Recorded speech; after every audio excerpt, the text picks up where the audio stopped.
최근에 이제 그 리사 제노바라는 분이 계신데 이분이 또 신경과학 박사예요. 기억과 이제 뭐 이런 망각에 대한 책을 많이 쓰시는데 이분이 이제 테드라는 토크가 있잖아요. 강연 시리즈. 거기 나와서 이제 한 것인데 거기 보면 이런 만약 당신이 85세까지 살아 있다면 둘 중에 하나다. 알츠하이머거나 그러니까 치매거나 아니면 그를 돌보는 사람일 것이다. 알츠하이머는 비교적 이제 근대에 발견된 질병입니다. 그래가지고 그분 얘기를 좀 하고 싶은데 독일의 그 프랑크푸르트 근처에 아우그스테 디라는 어떤 여성이 있어요. 51세 여성이에요. 이 여성이 1901년에 갑자기 남편을 간통으로 고소해요. 근데 남편은 이제 칼이라는 사람인데요. 아주 칼 같은 분이죠. 아주 칼 같은 분이죠. 예.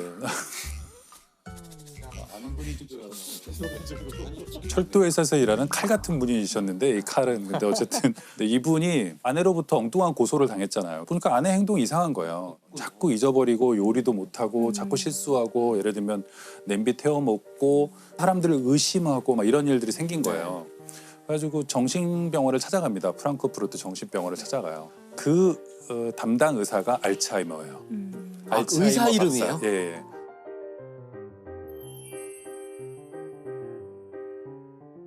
그래서 알츠하이머 박사가 이 사람을 이제 진찰하기 시작했는데 처음 왔을 때 알츠하이머 박사하고 문답을 하거든요.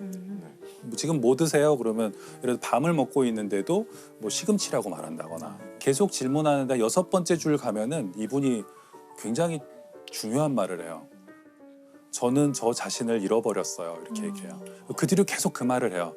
나는 나 자신을 잃어버렸다고.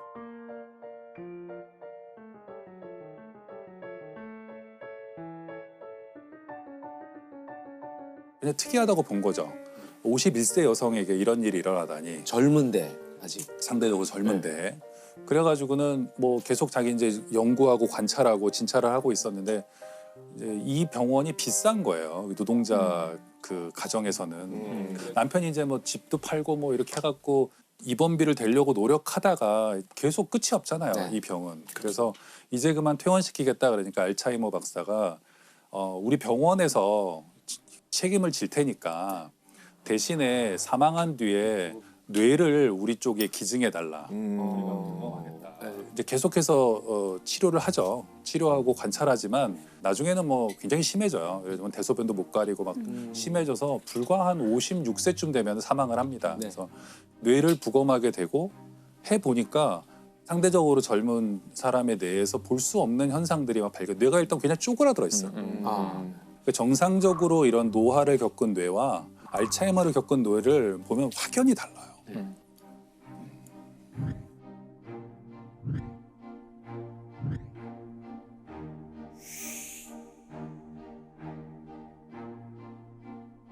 그래가지고 그걸 학계에 보고하게 되고 그래서 학계에서 이제 그걸 처음으로 늙음의 자연, 노화의 자연스러운 과정이 아니라 질병일 수 있다고 이제 판단을 했대요.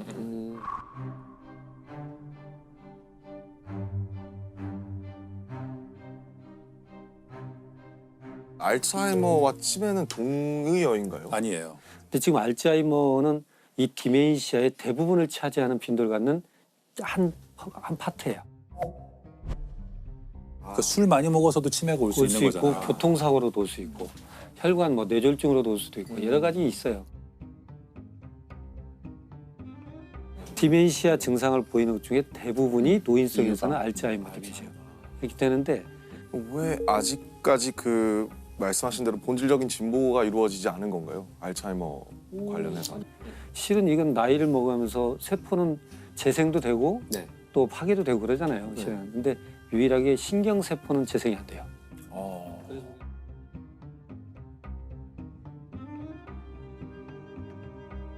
노화의 과정에서 네. 서서히 파괴는 돼가죠. 뇌세포는 다시는 재생이 안 되니까. 결국 이걸 멈추게 하거나 더디게 가는 방법밖에 없는데 이걸 멈추게 하는 것은 노화를 멈출 수 있다는 거예요. 아, 그렇죠. 그렇죠? 더디게 하는 건 노화를 더디게 갈 수 있다는 거예요. 그러니까 이건 현대과학의 마지막 숙제죠. 실은. 우리나라도 제가 아까 통계 말씀드렸지만 10년 동안에 224%가 늘어났다는 것은 앞으로 굉장히 기하급수적으로 늘 수 있다는 걸 의미하고 수명은 점점 길어지니까요. 그리고 자료를 보면 미국에서 정부와 기관들이 암의 치료와 예방에 투입하고 있는 예산의 10% 정도만 이제 알츠하이머 이쪽으로, 치료에 투입하고 있거든요. 그리고 미국에서 자료를 봐도 암 환자를 케어하는 것보다 이 알츠하이머를 비롯한 치매 환자를 케어하는데 훨씬 더 많은 비용이 들어가요. 예, 이걸 자연스러운 노화로 봐서는 안 된다. 이것은 분명히 질병이고 좀 더 우리가 신경을 써서 이걸 찾아야 된다. 찾아낼 수 있다고 믿어야 된다. 저는 이거 분명히 믿는 사람들이 어디 있을 거라고 생각해요. 제가 또 하나 말씀드리고 싶은 것은 많은 사람들이 치매를 자꾸 기억의 문제로만 생각하세요. 아, 네, 그렇죠. 그렇죠. 과거의 기억을 잃는다고 생각하잖아요. 과거를 잃는다고 생각하는데 가장 먼저 잃어버리는 건 미래예요. 멈춘 거죠. 끝이죠 뭐. 뭘 해야 할지를 몰라요. 뭘 하려고 했는지를 몰라요. 계획을 세울 수도 없고 내가 여기 왜 들어왔지? 내가 오늘 저녁에 뭘 하기로 했는데 안 해요. 이렇게 되기 때문에 미래가 없어지는 거예요. 그 치매를 기억의 문제로 저희가 인식하게 된 건 미디어의 영향이 큰 것 같아요. 그렇죠. 왜 자기 뭐 아버지를 못 알아보고 아들을 못 알아보고 그 주변 사람에게 큰 충격이어서 그런 건데 그런- 저는 근데 좀 관점을 바꿀 필요가 있다고 생각하는 게 그 알츠하이머나 이런 다른 치매를 겪는 분들의 내면에 좀 집중할 필요가 있다고 생각해요. 그들은 기억의 문제보다 저는 감정이 중요하다고 생각해요. 그러니까 기억을 잃어도 감정은 있거든요. 네. 그들이 늘 겪는 문제는 여기가 어딘지 모르겠다는 거예요. 그리고 늘 집이 아닌 엉뚱한 곳에 그렇죠. 끌려와 있다고 생각하고 정말 끝없는 불안과 두려움. 근데 그들이 가장 강렬하게 느끼는 감정이 뭐냐면 집에 가고 싶다는 거예요. 우리가 좀 힘든 일이 있거나 좀 고통스러운 일이 있으면 빨리 집에 가고 싶다고 그렇죠. 하잖아요. 집에 가고자 한다는 열망, 욕망 이런 것은 욕구는 인간의 굉장히 원초적인 건데 이들은 거의 한 길게는 8년에서 10년 동안 낯선 곳에 이유 없이 와 있다고 생각하고 이들이 겪는 어떤 감정적 고통이나 이런 걸 좀 생각했으면 좋겠고 제가 여기 가장 대표적인 예로 늘 드는 게 그런 거예요. 가짜 정류장이라고 네. 독일의 düsseldorf의 한 요양원에서 네. 노인들이 있는 요양원이죠. 요양원에서 가짜 버스 정류장을 만들어요.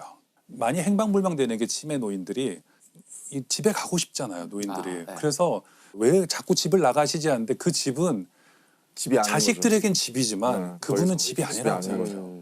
그래서 진짜 집에 가겠다고 나섰는데 갈 수가 없죠. 요양원에서도 그런 일이 일어나니까 네. 그 가짜 버스 정류장을 만들면 이분들이 헤매다가 버스 정류장에 가서 앉아 있어요. 그러면 요양원 직원이 가서 Did you ever take a bus? Have you ever taken a bus? 오늘 버스가 좀 안 오는 것 같은데 잠깐 들어가셨다가 나중에 다시 나오자고. 그러면 그분들이 들어가요 순순히. 일단 한번 가려고는 했잖아요 집에. 네네. 그리고 왜 나왔는지도 좀 잊어버린 분들이 많이 있고 돌아가서 주무시는 거예요. 이게 굉장히 성공적이었던 거예요. 그래서 유럽 전역의 이 그 시니어 요양원들에 이게 생겼어요. 다시 알츠하이머 얘기로 돌아가자면 김영하 작가님이 또 알츠하이머로 소설을 쓰셨잖아요. 맞아요. 살인자의 옛날에 하나 기법. 썼죠. 2013년에 살인자의 기법 쓰고 네. 계속 저는 기억의 문제에 좀 관심이 많이 있었어요. 그 살인자의 기억법이라는 소설이 아마 말씀하신 것처럼 알츠하이머 환자 자체에 집중한 소설이어서 굉장히 인상적이었던 것 같아요. 그러니까 그 작중 인물 자체가 자기가 환자인데 환자인지를 모르는 상태로 엄청난 기술을 갖고 있는 사람인 거죠. 그래서 그 기술을 자꾸 사용하고 다니잖아요. 그리고 기억을 못하고 그게 되게 신선한 내용이었어요. 저는 그 소설 보면서 이제 예. 기억과 나라는 어떤 자아의 관계를 한번 생각해 보게 됐는데 내가 24시간 보는 모든 것을 다 보는 걸 다 기록하고 다 데이터를 남겨서 이걸 몽땅 다 저장해 놓으면 이게 나일까? 이제 이런 생각을 해본 적이 있어요. 이렇게 레코딩된 모든 이 네네. 데이터의 총합이 나하고 얼마나 다를까 생각해 봤는데 제 생각은 결국 내가 아니라는 거였어요. 왜냐하면 그 망각이라는 것이 물론 이것이 이제 질병이 되면 참 끔찍한 일이지만 이건 사실 영화 감독님이 더 잘하실 텐데 영화 필름으로 찍은 그 필름의 전체 모든 찍은 양은 영화가 아니라 그렇죠. 영화를 어떻게 편집하는지가 그 영화가 어떤 것이 되는지 결정하는 것처럼 사실은 편집된 그 나의 인지가 나지 그럼요. 내가 본 것이 내가 아니라고 생각해요. 촬영이 반이고 편집이 반이다 보통 이렇게 네. 얘기를 편집의 마술 그런 얘기들도 있고 어떻게 편집하느냐에 따라서 영화가 180도 달라지고 느낌 자체가 너무 달라지게 되니까 그러니까 사실은 망각에 우리 자아가 있는 거예요. 보는 것에 자아가 있는 게 아니라 기억에 내가 있는 게 아니라 웬디 미첼이라는 분이 있어요. 이분이 58세에 그런 알츠하이머 진단을 받거든요. 근데 이분처럼 이렇게 그 나이에 그런 진단을 받는 분은 많은데 이분이 특이한 점은 그때부터 블로그를 만들고 자기가 겪은 일을 다 쓰기 시작했어요. 아,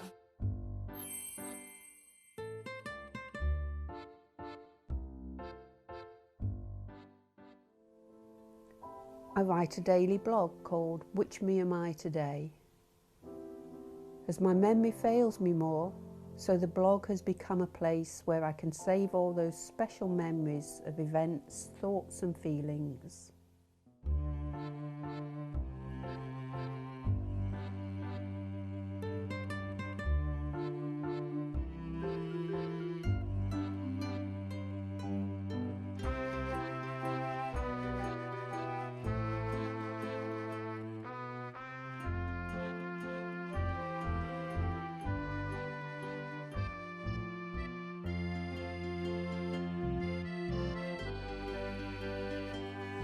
또 스카이다이빙도 하고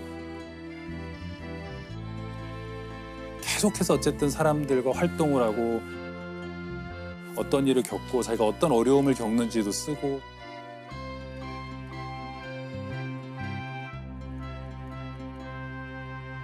막 이러면서 책을 벌써 2권이나 내셨어요. 대단한 집념이시네요. 예, 그분 책을 보면 알 수 있어요. 우리가 알츠하이머 진단을 받은 사람들이 에겐 단계가 있고 그리고 어떤 단계에서는 어느 정도 기능을 충분히 할 수 있고 감정이 살아있다. 그리고 어쩌면 감정은 굉장히 우리가 그들이 감정을 표현하지 못하는 어떤 단계를 지나서도 남아있을 것이라고 추정할 수 있어요. 그 블로그는 계속되고 있는 건가요? 지금도 살아 계세요. 아직 살아 계시고 나중에 뭐 알츠하이머 무슨 협회 뭐 이런 데서도 굉장히 중요한 역할을 하고 계세요. 자폐의 역사도 보면 제가 의학사 읽는 거 좋아한다 그랬잖아요. 근데 자폐 역사도 보면 어느 시점이 되면 자폐인들이 스스로에 대해서 발언하기 시작하거든요. 우리도 감정이 있고 우리도 권리가 있다면서 쓰기 시작하면서 많은 게 바뀌거든요. 네. 근데 알츠하이머나 이 치매는 이상하게 그런 사람들이 별로 없었어요. 그런 글이 많지 않은 이유가 처음에는 본인이 잘 부정하려고 할 것 같아요. 아 그럼요. 본인이 그 병에 네. 그럴 것 같아요. 상태가 심하지 않을 때는.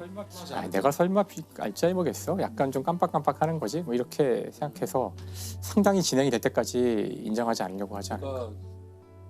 그 의학사를 이렇게 보면요.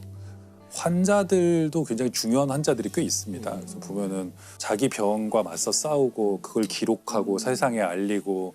근데 이분은 제일 먼저 이제 딸이 둘이 있는데 딸들을 내보내요 집에서. 자기 혼자 이제 살기로 하고 거기에 맞춰서 삶을 이렇게 조직하고. 굉장히 어려운 일이었을 것 같은데. 예, 보통은 이제 의지하려고 하는데 그러면서 이 자기가 이걸 기록하는 게 중요한 의미가 있다고 생각해요. 그래서 자기들도 아까 말씀드린 것처럼 감정을 가지고 있고 삶이 계속되고 있다. 우리가 이제 암에 걸린 분들도 자기가 암에 걸렸다는 얘기를 주위에 안 알리려고 하는 게 그때부터 모든 정체성이 지워져요. 그렇죠, 그렇죠. 네. 그 암 걸리신 분이 이렇게 되는 거예요. 암 환자 중에 하나. 암 환자 중에 하나예요. 그냥 이분이 뭘 하든 간에 맞아요, 맞아요.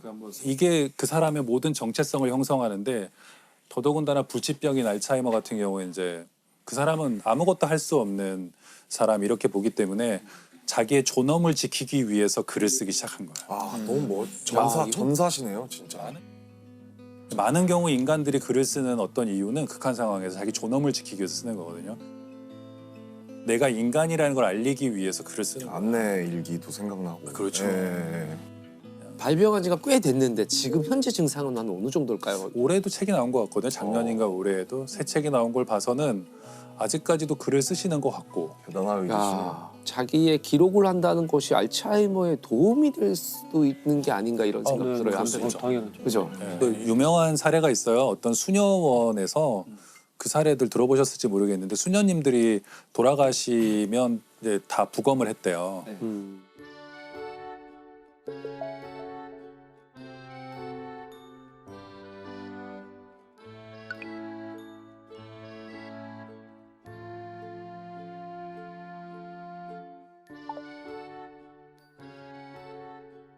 굉장히 많은 수녀님들이 멀쩡해 보이셨던 수녀님들이 이제 뇌를 열어 보니까 거기에는 알츠하이머가 진행되고 있는 분들이 꽤 많았대요.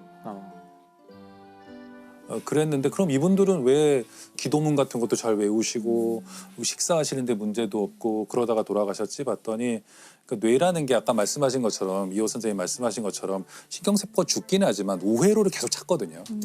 그래서 우리가 이렇게 뇌에 어떤 스트로크나 충격을 받더라도 처음에는 뭐 기억을 못 하더라도 복원하잖아요. 뇌가 다른 경로로 신경세포들이 뉴런들이 이어지는데 뭐 어떻게 복원하게 됐나 이제 가설이죠. 아직 정확한 원인은 모르니까.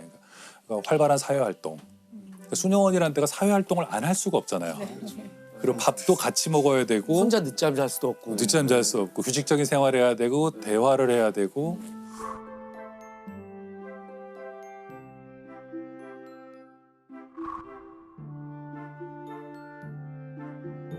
그 여기서 갑자기 궁금한 거는 만약에 여기 계신 선생님들이 알츠하이머 진단을 받았다. 그렇게 가정해 봤을 때 가장 먼저 하실 일이 뭘까요? 어떤 걸 할 것 같으세요? 저는 일기는 아니지만 기록을 남길 것 같은데, 그러니까 저 옛날에 이 목 디스크가 한번 와가지고 한 1년 가까이 고생한 적이 있었어요. 그때 보니까 이게 아픈 통증이 언제나 오는 것도 아니고 왔다 갔다 하기도 하고 어떤 상황에 따라 달라지기도 하고 해서 이거를 이제 기록을 남기겠다는 생각을 해서 통증을 이제 그 0부터 10까지 정량화한 다음에 오늘은 통증이 5인데 뭐 이렇고 웬디?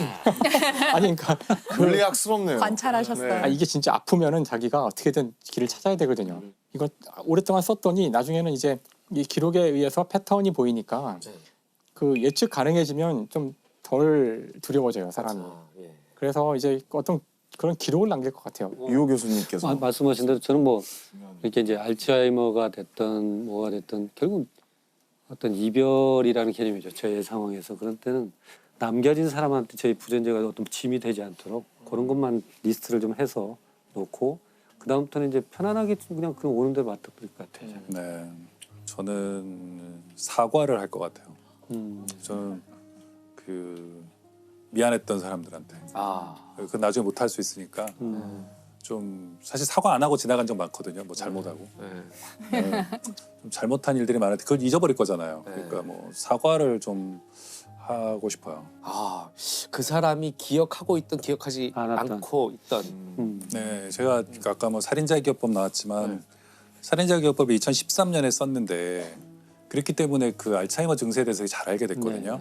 그래서 제가 그로부터 한 몇 년 지나지 않아서 그 제 주변의 어른들의 어떤 알츠하이머 증세가 왔을 때 제가 제일 먼저 알았어요.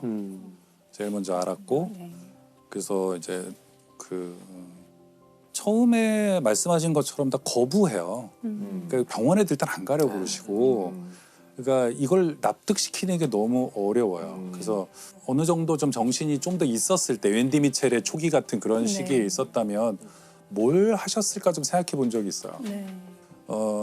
그렇게 막 거부하고 막 부인하고 막 그러지 않고 좀 주변을 잘 정리하셨을 것 같고 감정적인 것들을 많이 처리하셨을 것 같다. 왜냐하면 평소에는 좋은 분들이셨으니까요. 좋은 분들이셨는데 다행히 이제 그 뭐 제 주변의 어떤 어른은 그 정신이 남아 있을 때 그러니까 그러셨대요. 그 자식이죠. 자식에게 뭐 사실 고맙다, 미안하다, 네가 참 애썼다. 그런 말을 남기시고 돌아가셨는데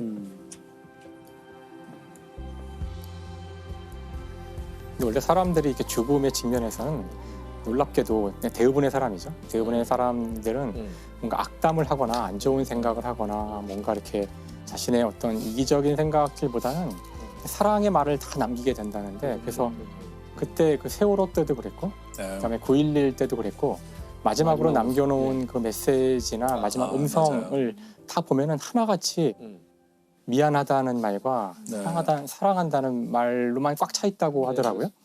그러니까 이게 참 인간이 참 뻔한 말이지만 평소에 하면 얼마나 좋겠어요.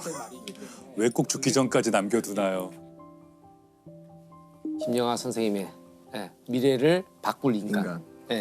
아직은 나타나지 않은 그분. 네. 그분을 기다리면서 이미 시작됐을 거라고 생각하면서 네. 믿고 있습니다. 네. 네. 상당히 진전돼 있을 거라고 저는 네. 믿고 싶습니다. 네. 네.